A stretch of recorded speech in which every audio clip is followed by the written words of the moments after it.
5ویں number پہ جناب نجیب دوخانی صاحب نے پچھلی ویڈیو والی بات دہرائی کہ بیت الخلاء میں دعا پڑھنے کی بجائے جو منقول ہے وہاں پر اگر کوئی اذان دینا شروع کر دے تو یہ کیسا عمل ہوگا؟ جناب کو بڑی فکر ہے بیت الخلاء کی دعا کی۔ دوخانی فرقہ کی کتب کے اندر وہابی دوخانی فرقہ کے لوگوں کی یہ دعا منقول ہے، موجود ہے بیت الخلاء جانے کی۔ وہ کون سی دعا ہے؟ یا یوحنا فرق لوٹا ڈھرک فی مکان الجھرک و ٹرک۔ جناب نجیب دوخانی صاحب کس منہ سے آپ کہتے ہیں کہ یہ دعا منقول ہے روایت سے؟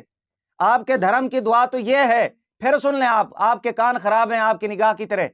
یا یوحنا فرق لوٹا ڈھرک فی مکان الجھرک و ٹرک، آپ کی دعائیں یہ جھرکے ٹرکے مرکے ہیں، آپ یہ پڑھا کریں، لوگوں کو آپ یہ درس نہ دیا کریں کہ جی یہ منقول دعا ہے یہ نہیں ہے۔ آپ لوگوں کی فکر چھوڑیں، آپ اپنے دھرم پر عمل کریں، اپنی کتب کو پڑھیں، یہ دعا موجود ہے وہاں پر۔ یا یوحنا فرق لوٹا ڈھرک فی مکان الجھرک و ٹرک۔ یہ بات میں نہیں کرنا چاہتا تھا، بار بار آپ یہ باتیں کرتے ہیں اور مجھے مجبور کرتے ہیں، لہٰذا آپ کو یہ فکر کرنے کی ضرورت نہیں ہے۔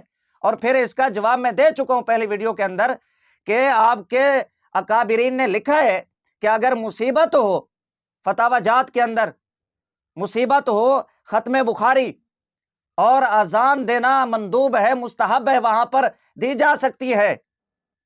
اگر آپ کے دھرم کا مفتی عزیز مولوی عزیز لڑکے سے بدفعلی کرتا ہوا پکڑا جائے، مصیبت اس کے اوپر ہے، وہ پریشان ہے، اب وہاں پر پھر وہ بخاری کھول کے بیٹھ جائے، اگرچہ یہ کام اس نے کیا ہے۔